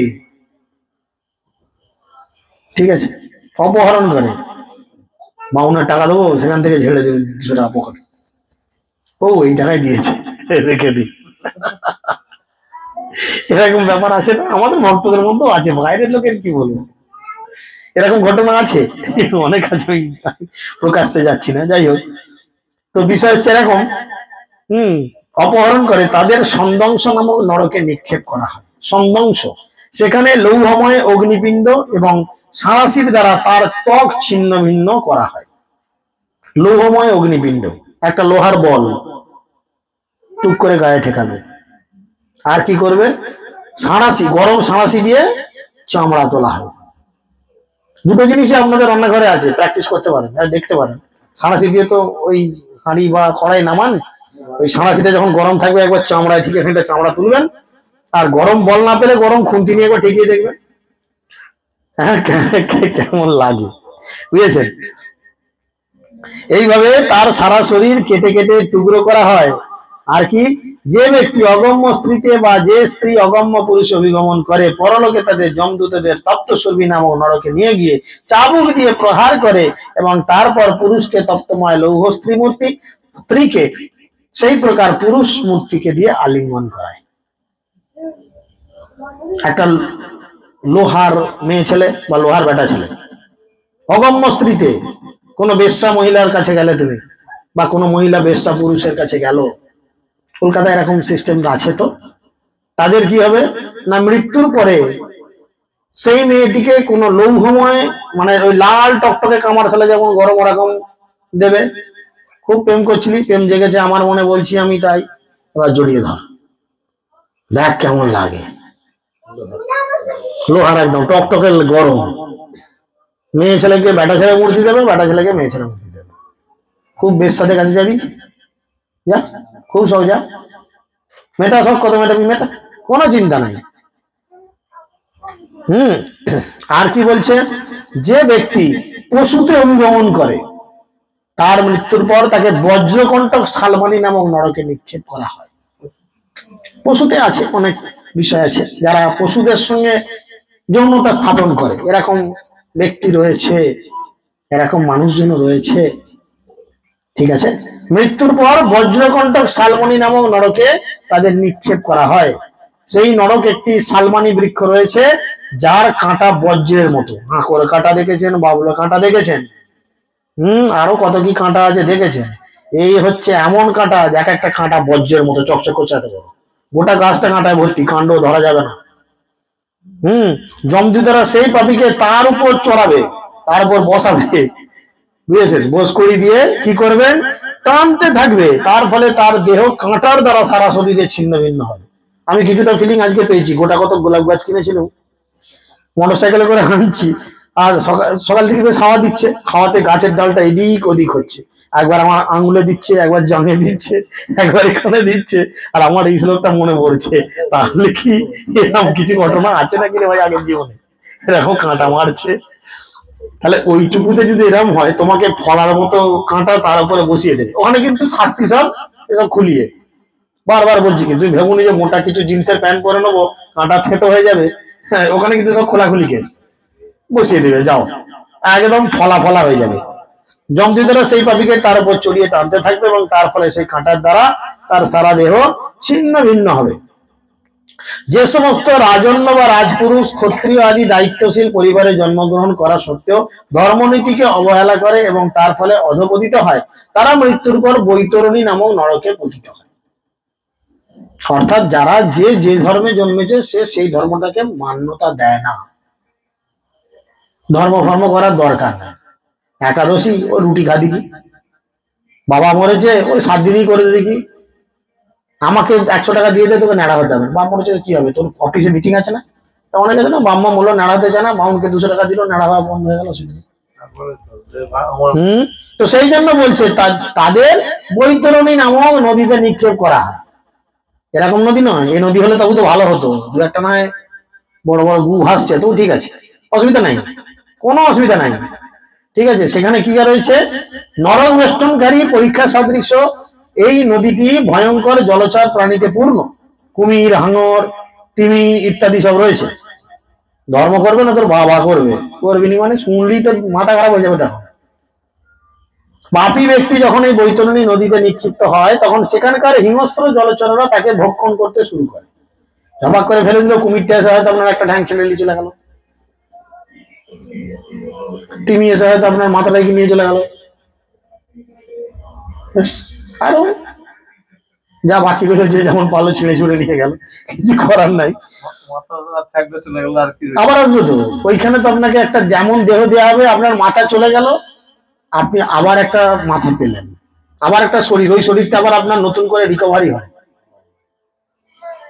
এই আমরা পাবো, কিছু দূর গিয়ে পাবো। বলছে এই জীবনে সে যত মাংস খেয়েছে, দেখা গেল, আমি হিসেব রইলো, আমি যদি খাতায় লিখে রাখি, প্রতি রোববার আমি 500 করে মাংস খাই, ঠিক আছে, তাহলে মাসে 4টে রোববার, 5টা ধরছি নি, 4টে রোববার, 2 কিলো খাচ্ছি, বছরে 24 কিলো। মাঝে মধ্যে বিয়ে ঘর ফিয়ে ঘর এই সেই নিয়ে মোটামুটি 30-35 কিলো খেয়ে নিই আমি, 50 কিলো ধরো হিসেবে সুবিধার জন্য। তাহলে বছরে 50 কিলো মাংস আমি খাই, আমি 50 বছর বাঁচবো। 2.5 কুইন্টাল, আমার ওজন হয়তো 100 কিলো, কথাই বলছি 100 কিলো। এই পাখিগুলো, এই প্রাণীগুলো যাদের মেরে খেয়েছো, তোমাকে এরকম করে বাঁধা হবে, এটা খুলে বলে না, কিন্তু বাঁধা হবে, তারা এসে তোমার শরীর থেকে ছিঁড়ে ছুঁড়ে মুহূর্তের মধ্যে মাংস নিয়ে চলে যাবে, শুধু হাড্ডিটা দাঁড়িয়ে থাকবে। এই যেমন ধর্ম বলছিল, এসব হাওয়া খাচ্ছি, ছাদে বসে বসে হাওয়া দিচ্ছে, একটা সুন্দর হাওয়া বইবে, আপনার ওই হাড্ডিগুলোতে হাওয়া লাগবে, আবার মাংস গজাবে। ততদিন আপনাকে এই ভোগ করতে হবে, যত কুইন্টাল আপনি মাল খেয়েছেন, শরীর থেকে ততটি মাল যাবে, তবে ওই ভোগ আপনার কমপ্লিট হবে। আর খাবি মাংস, খা, কোনো অসুবিধা নেই, খা, কত খাবি। কত মাতাল, কত বিড়ি করে এগুলো শুনে ছেড়ে দিয়েছিল, মাঝখানে খাওয়া আমাদের পাড়া, ওরে বাপরে, আবার খা। সেই জন্য বলছে, পাপী ব্যক্তি যখন এই বৈতরণী নদীতে নিক্ষিপ্ত হয়, তখন সেখানকার হিংস্র প্রাণীরা তাদের উপরই আচরণ করে, কিন্তু ভয়ঙ্কর পাপ কর্মের ফলে তাদের প্রাণ বহির্গত হয় না। যেটা প্রভু প্রশ্ন করেছিল, লেখা রয়েছে। সে তার পাপ কর্মের কথা স্মরণ করতে করতে বিষ্ঠা, মূত্র, পুঁজ, রক্ত, কেশ, নখ, অস্থি, মেদ, মাংস এবং চর্বিপূর্ণ সেই নদীতে যন্ত্রণা ভোগে। এই নদীতে জল নাই গো বাবা, এই নদীতে জলের বদলে কি আছে, বিষ্ঠা মানে পায়খানা, মূত্র, প্রস্রাব, পুঁজ, দেখেছেন তো পুঁজ কোথাও ইনফেকশন হলে হয়, রক্ত, না দেখলে ছাগল গরুর দোকানে দেখবেন, কেশ, চুল, নখ, অস্থি মানে হাড়, মেদ, মাংস এবং চর্বি, নদীটা গোটাটা ভর্তি, তার মধ্যে তুমি থাকবে, হেবি আরামের জায়গা, দারুণ দারুণ, মাংস ছাড়া চলবে না। কত গান বেরোলো, মদ আমাদের দিতে হবে রেশন দোকানে, খাওয়া কথা খাবি। শূদ্র রমণী নির্লজ্জ পতিরা ঠিক একটি পশুর মতো জীবনযাপন করে এবং তাই তাদের জীবন সদাচার শৌচ নিয়মবিহীন। ছোট জাতের কিছু মানুষ থাকে, তাদের জীবনে সব শৌচতা ফৌচতা নাই। কিছু কিছু মহিলারা, কিছু কিছু পুরুষরা থাকে, তাদের জীবনে সুচিতা শুদ্ধতা বলে কিছু নাই। ওই যে কাপড় পরে পায়খানা গেল, সেই কাপড় পরেই রান্না বান্না, ঠাকুর ঘর সব ছুটছে, ম্যাক্সি পরেই ছুটে পড়ছে ফুল তুলতে, আছে না অনেকে? নাহলে পাড়া ছেলেগুলো চুরি করে নেবে ফুল ফুল সব, ম্যাক্সি পরেই ধান মাইতে মাইতে ফুল চুরি করতে, এরকম পজিশন। শৌচ নিয়মবিহীন, মৃত্যুর পর তাদের পুরোদ নামক নরকে নিক্ষেপ করা হয়, যা পুঁজ, মূত্র, শ্লেষ্মা, লালা ইত্যাদি ঘৃণিত বস্তুতে পূর্ণ। পুঁজ মূত্র জানেন, শ্লেষ্মা, লালা, শ্লেষ্মা হচ্ছে সিকিম, সিকিম জানেন তো সব, কারো থাকলে একটু বার করে দেখান, হারাক করে খানিকটা। আর কি লালা, মুখের লালা, এইটা ভর্তি, সেখানে আপনাকে রেখে দেওয়া হবে। সেখানে তারা এই সমস্ত অতি ঘৃণিত পদার্থ ভক্ষণ করতে বাধ্য হয়। নিয়ম মানবি না, সুচিতা হবি না, খা, চিকেন খা, পায়খানা পেচ্ছাপ খা, এই খা তাই খা, খা কত করে খা। আজকে রাতে কেউ খেতে পারবে তো ঘরে? উচ্চ বর্ণের মানুষ, ব্রাহ্মণ, ক্ষত্রিয়, বৈশ্য যদি কুকুর, গর্ধব ইত্যাদি পশু পালনে আসক্ত হয়, এত কিছু তো গেল, এবার অনেকে আছে না, কুকুর পালবো ঘরে, হ্যাঁ, পাখি পালবো ঘরে, টিয়া পাখি, কুকুর, খরগোশ, সাপ ইত্যাদি পালনে যদি আসক্ত হয় এবং অনর্থক মৃগয়ায় গিয়ে পশু হত্যা করে, তাহলে মৃত্যুর পর তাকে প্রাণরোধ নামক নরকে নিক্ষেপ করা। ঘরে কুকুর পুষবি? লালু বুলু কত পুষেছি, অতনুকে কত বলেছি, একটা স্পেনিয়াল দিয়ে নাহলে চুয়াড়ি ভুল ভাগবো তোকে, চিন্তা অতনু কুত্তা, চিন্তা অতনু কুত্তা, ওকে বলা অতনু কুত্তা, খেয়ে পেয়ে যেত ধারে। সেখানে জন্তু দ্বারা তাকে তাদের লক্ষ্য বানিয়ে তীরের দ্বারা বিদ্ধ করে। কুকুর বুঝবি, নো চিন্তা, দাঁড় করাবে। এই সাঁওতালদের এরকম একটা পরব চলে, আমাদের বাড়ির পেছনে সাঁওতাল পাড়া আছে, দেখেছি, তীর বেঁধা উৎসব বলে ওরা, ওই পৌষ মাসের কোন একটা সময় ওদের হয় ওটা। যাই হোক, একটা কলা গাছকে দাঁড় করাবে আর সব দূর থেকে তীর ধনুক নিয়ে গিয়ে এম করবে কলা গাছের ওপর, সঙ্গে সাই করে মারবে।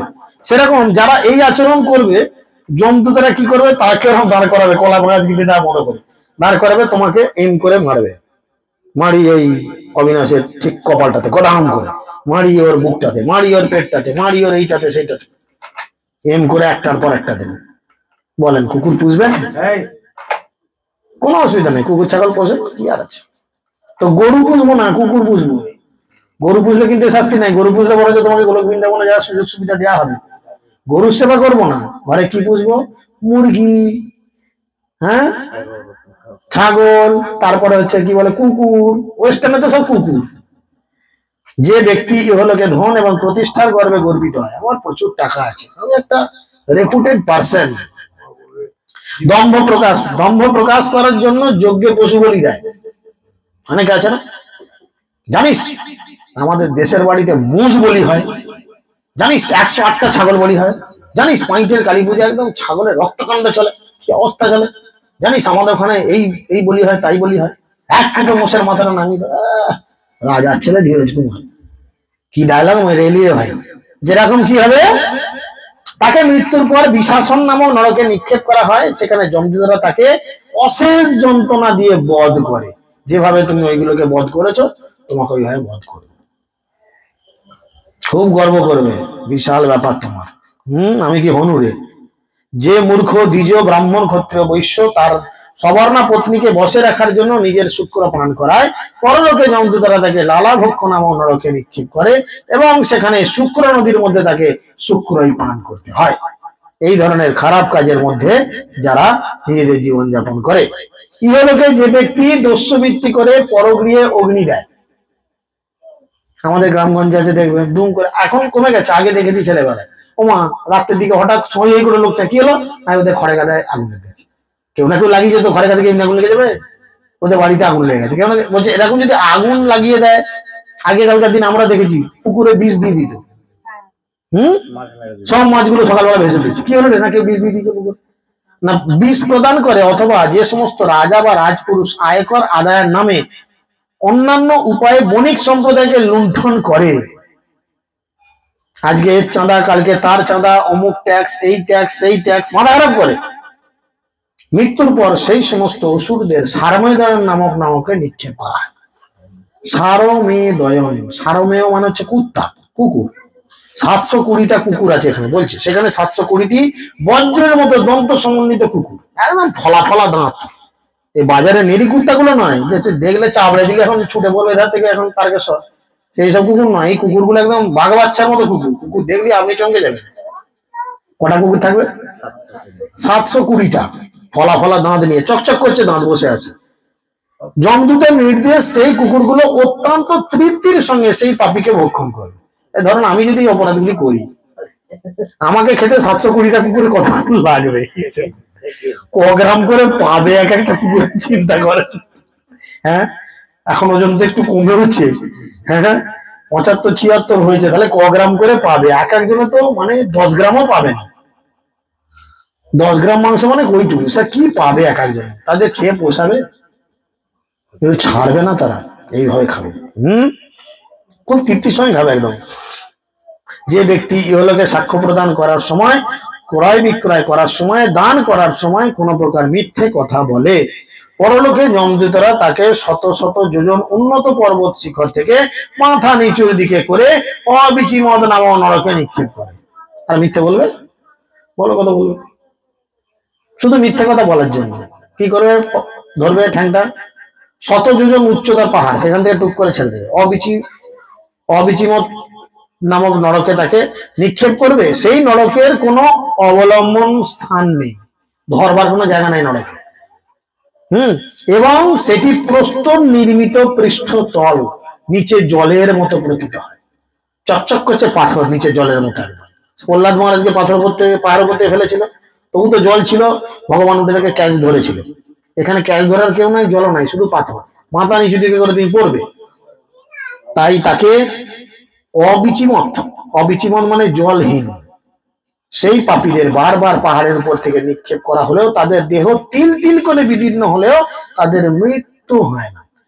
উপরে নিয়ে যাবে, ছাড়বে, আবার একদল আছে আবার তোমাকে উপরে নিয়ে যাবে, বারবার নিয়ে যাবে, ছাড়বে, নিয়ে যাবে, ছাড়বে, নিয়ে যাবে, ছাড়বে, 1 ঘন্টা হয়ে গেল, তাদের মৃত্যু হয় না, নিরন্তর সেই যন্ত্রণা তারা ভোগ করতে থাকে। আর কি, যে ব্রাহ্মণ অথবা ব্রাহ্মণী সুরাপান করে, ব্রাহ্মণ বা ব্রাহ্মণী মাল খায়, মদ খায়, বুঝেছেন কি হবে? বা যে ক্ষত্রিয় বা বৈশ্য ব্রতপরায়ণ হয়ে প্রমোদ বশত সোমরাস পান করে, বা যারা ব্রতপরায়ণ হয়ে কালী পুজো, দুর্গা পুজো, যে গাজন গেল, কত ফুর্তি, কালকে হাঁস পাল্লা, বিশাল ব্যাপার। মানে কি, আমরা 5-7 দিন মাছ মাংস খাইনি, খুব কষ্ট, কালকে কি ফুর্তি, ধুলোতে ওলট পালট একাকার ব্যাপার, রাত্রে মদ, দিনের বেলা ছাগল, সন্ধ্যাবেলা গরু, সব খেয়েছি।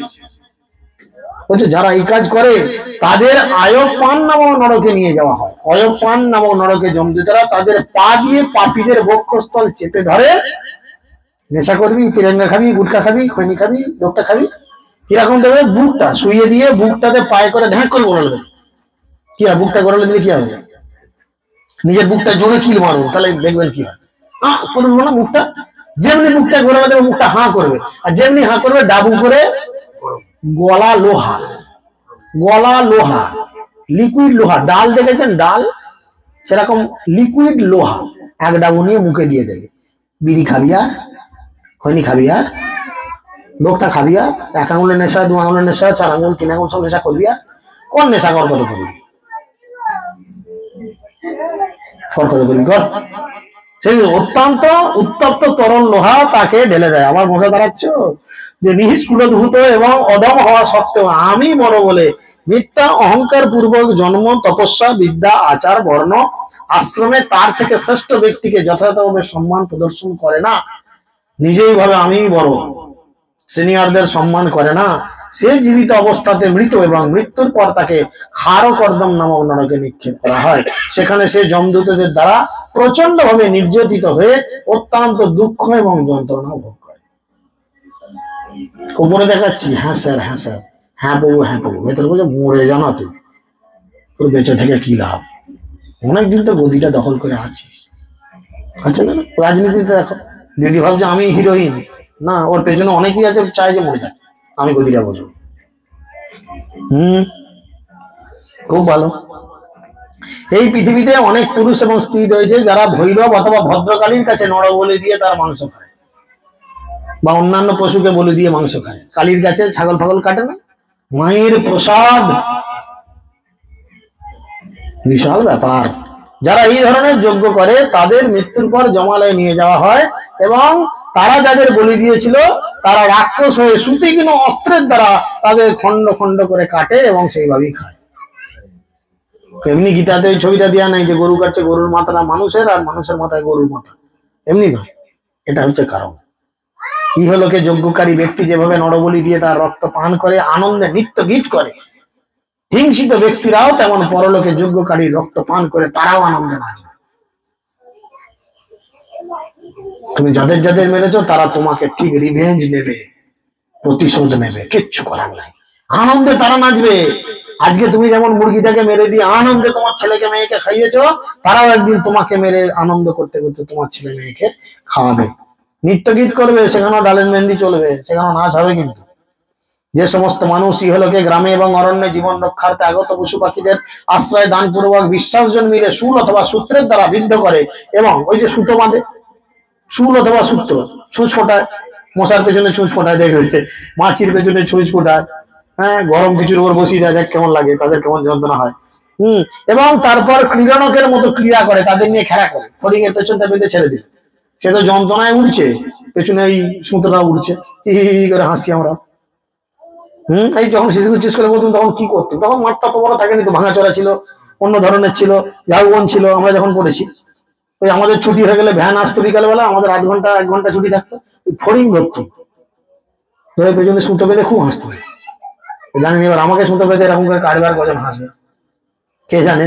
সেই জন্য সেখানে তারা ক্ষুধা এবং হ্যাঁ, 1 লাইন বাদ গেল, তারা মৃত্যুর পর যমদূতদের দ্বারা শূলপ্রেত নামক নরকে নিক্ষিপ্ত হয়। তার শরীর তীক্ষ্ণ শুল ইত্যাদির দ্বারা বিদ্ধ করে। এরকম চেয়ারে বসিয়ে দেবে, হাত পা বেঁধে, কাপড় ছাড়া কিন্তু ভাই, কাপড় পরে নয়, বারবার বলছি।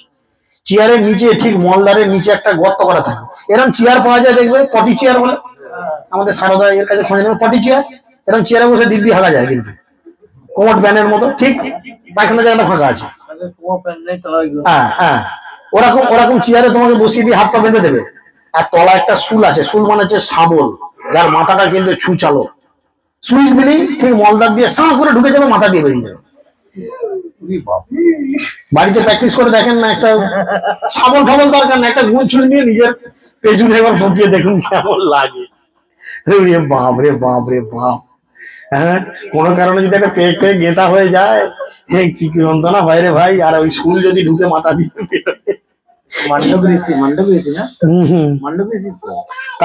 তারা তখন কি করে, সেখানে তারা ক্ষুধা তৃষ্ণায় পীড়িত হয় এবং চতুর্দিকে বক, শকুন ইত্যাদি তীক্ষ্ণ চঞ্চু পক্ষী আসে তার দেহ ছিন্ন ভিন্ন করে। মানে তীক্ষ্ণ ছুচলো পক্ষীরা আসবে, তার শরীর থেকে মাংস খুলে খুলে নিয়ে যাবে, আর সেই অবস্থায় এখান দিয়ে ঢুকে মাথা দিয়ে বেরোবে। কি যন্ত্রণা, কি যন্ত্রণা। ও কি জন্য, কি জন্য ঘরে সুতো বাঁধা তো হলো, এই যে বিশ্বাস জন্মিলেও বলছে, মানে কি, তুমি হাঁস পুষেছো, আয় চই চই চই চই চই চই চই চই, গ্রামগঞ্জে দেখবে হাঁসও প্যাক প্যাক প্যাক প্যাক প্যাক প্যাক খেতে দিয়ে ঘর ঢুকিয়ে দিল, হাঁসের ঘর ঢুকিয়ে দিল, রাতবেলা জামাই মেয়ে এসেছে, জামাইকে খাতির করতে হবে, হাঁস ঘর খুলে রাত্রে বার করছে, হাঁস বলছে মা আবার খেতে দেবে, প্যাক প্যাক। তার মানে কি, কিরে মা আবার কেন এলি, খেতে দিবি না, খেতে দেবো না, তোকে খাবো। বিশ্বাস জন্মিলে, এখানে বলছে বিশ্বাস জন্মিলে যারা এরকম কাজ করে। গরু তুমি পুষেছো, কত আদর যত্ন করছো, যখন দুধ দিচ্ছে না তা বেঁচে দিলে, একজন কসাইয়ের কাছে বিক্রি করে দিলে। গরু কত বিশ্বাস করে তোমাকে। এইভাবে যন্ত্রণায় অস্থির হয়ে তারা তখন তাদের পূর্বকৃত পাপ কর্মের কথা স্মরণ করে। যারা ইহলোকে সর্পের মতো ক্রোধ পরায়ণ, সাপের মতো রাগ, হিংসা করে সবাইকে দেখলে, মনের মধ্যে খুব হিংসা, এবং অন্য প্রাণীদের যন্ত্রণা দেয়, তারা পরলোকে দ্বন্দ্ব সুখ নামক নরকে পতিত হয়। হে রাজন, এই নরকে পঞ্চমুখ ও সপ্তমুখ সাপেরা তাদের মুশিকের মতো গ্রাস করে। তুমি সাপের মতো হিংসা করবে, মৃত্যুর পর এই নরকে পড়বে। দ্বন্দ্ব সুখ নামক নরক, এখানে দুই রকম সাপ আছে, একটা সাপের 5টা মুখ, একটা সাপের 7টা মুখ। তারা ইঁদুর যেমন সাপ খায়, তারা তোমাকে বারবার গিলে গিলে খাবে, বারবার গিলে গিলে খাবে, হেব্বি খেতে। আর কি বলছে, যারা ইহলোকে অন্য প্রাণীদের অন্ধকূপে, গোলায় বা পাহাড়ের গুহায় রুদ্ধ করে কষ্ট দেয়, মৃত্যুর পর তাদের অবট নিরোধন নামক নরকে নিক্ষেপ করা হয়। সেখানে অন্ধকূপ নদী আদিতে বিষাক্ত ধূর্ম এবং বহ্নির দ্বারা শ্বাসরোধ করে তাদের কঠোরভাবে যন্ত্রণা দেওয়া হয়। তাদের কঠোরভাবে যন্ত্রণা দেওয়া হয় এই পজিশনের জন্য। যে গৃহপালিত অতিথি অভ্যাগত দেখে ক্রুদ্ধ হয়ে ওঠে। ঘরে কুটুম স্বজন হলে কার কার রাগ ধরে? হাত তুলে দিই, কাজ নাই কম নাই, চলে এলাম আমাদের ঘরে বেড়াতে। পড়ছি নয়, পড়ছি তো। যে গৃহপালিত অতিথি অভ্যাগতদের দেখলে ক্রুদ্ধ হয়ে ওঠে, বুঝতে পেরেছেন? পাপ কুটিল দৃষ্টি দ্বারা যেন তাদের ভস্মীভূত করতে উদ্যত হয়, কটকট করে দেখছে, কাজ নাই কম নয়, চলো না আমাদের ঘর দিয়ে বেড়াতে। তাকে পর্যাবর্তন নামক নরকে নিক্ষেপ করা হয়, যেখানে বজ্রের মতো কঠিন চক্ষু বিশিষ্ট শকুন, বক, কাক ইত্যাদি পক্ষীরা সেই পাপ দৃষ্টি ব্যক্তিকে চঞ্চু সহসা বলপূর্বক উৎপাদন করে। চক্ষু বসে আছে চুপ করে, আর এই বক, শকুন, ফকুন বসে আছে, তারা হঠাৎ করে তোমার কাছে এলো, খপ করে চোখটা তুলে নিয়ে চলে গেল। এইসব বসে আছে, একবার কেউ খপ করে আঙুলটা ঢুকে একবার তোকে তাড়া বার করে দেখেন দিকে কেমন লাগে। তারা তীক্ষ্ণ চঞ্চু মানে তীক্ষ্ণ ঠোঁট দিয়ে টেনে তুলে নিয়ে চলে আসবে, বলপূর্বক উৎপাদন করবে। যে ব্যক্তি ইহলোকে তার ধনের গর্বে গর্বিত, সে মনে করে আমি কত ধনী, আমি কত বড় লোক, সে আমাকে সমকক্ষ করতে পারে, কে আমার সমকক্ষ হতে পারে, এইভাবে অহংকারের বক্রদৃষ্টি হয়ে সব সময় শঙ্কিত থাকে। সে অন্যের তার ধন অপহরণ করে নেবে, এমনকি সে তার গুরুজনদেরও সন্দেহ করে। না, টাকার খবর আমার বাম্মাকে বলা চলবে না, বউকেও বলা চলবে না, কাউকে বলবো না টাকার কি আছে। এইভাবে ধন হারানোর ভয়ে তার হৃদয় ও বদন শুষ্ক হয়ে যায় এবং তার ফলে সে ঠিক একটি পিশাচের মতো দেখতে লাগে, পিশাচের মতো চোখ মুখ শুকিয়ে দেখতে লাগে। সে কখনোই সুখ পায় না এবং দুশ্চিন্তাহীন জীবন বলতে যে কি সেটা সে জানতে পারে না। ধন উপার্জন, বর্ধন রক্ষণের জন্য যেহেতু তার পাপ কর্ম করতে হয়, তার ফলে তাকে সূচিমুখ নামক নরকে নিক্ষেপ করা হয়। সেখানে যমদূতেরা তার সর্বাঙ্গে তাঁতির মতো সূত্র বর্ণন করে। আমরা যেমন ফাটাফুটি হয়ে গেলে পেট কাটলে সেলাই করি, এগুলো আমাদের আইডিয়া খুব ভালো আছে। মাথা টুক করে সেলাইটা মেরে গির মেরে দেবো, কোনো হাত কাঁপে না, গির মেরে দেবো। হ্যাঁ, যারা নিজেদের এরকম চিন্তা করে শুধু পয়সা, শুধু পয়সা, শুধু পয়সা, ও 9:30 হয়ে গেল, তখন বন্ধ করতে হয়, নাহলে ভাই এখন চাচাবে পয়সা দেবে কি না দেবে। আচ্ছা না, শুধু পয়সা পয়সা পয়সা। কি বলছে, তাদের কি করে যমদূতেরা ছুঁচ যেমন তাঁতির ঘরে যেমন তাঁত বোনা হয়, সেরাম এই ব্যক্তির দেহতে ছুঁচ দিয়ে তারা শুধু বুনবে, শুধু বুনবে। এখন কি নকশা মারবে তা জানি না, বুনবে মোটামুটি। হে মহারাজ পরীক্ষিত, জমালয়ে এই প্রকার শত সহস্র নরক রয়েছে। যে সমস্ত পাপীদের কথা এখানে উল্লেখ করা হয়েছে এবং যাদের কথা উল্লেখ করা হয়নি, তারা সকলেই তাদের পাপ কর্মের মাত্রা অনুসারে বিভিন্ন প্রকার নরকে প্রবেশ করবে। আর যারা পুণ্যবান স্বর্গ আদি পুণ্যময় লোকে গমন করে, কিন্তু পাপী ও পুণ্যবান উভয়কেই তার কর্মফল শেষ হয়ে যাওয়ার পর এই পৃথিবীতে ফিরে আসতে হয়। তিনি সলিউশন দিচ্ছেন শেষে। তাই আমি বর্ণনা করেছি কিভাবে মুক্তির পথে অগ্রসর হওয়া যায়। যদি কেউ এই দুস্তর কলিযুগে কেবলমাত্র ভগবানের নাম অপরাধ শূন্য হয়ে গ্রহণ করবে এবং গুরু গৌরাঙ্গের সন্তুষ্টি বিধানের জন্য জীবন যাপন করবে, তারাই কেবলমাত্র এই নরক ভোগ থেকে উদ্ধার লাভ করবে। সিদ্ধান্ত তোমাদের হাতে, কি করবে। হরে কৃষ্ণ কৃষ্ণ কৃষ্ণ।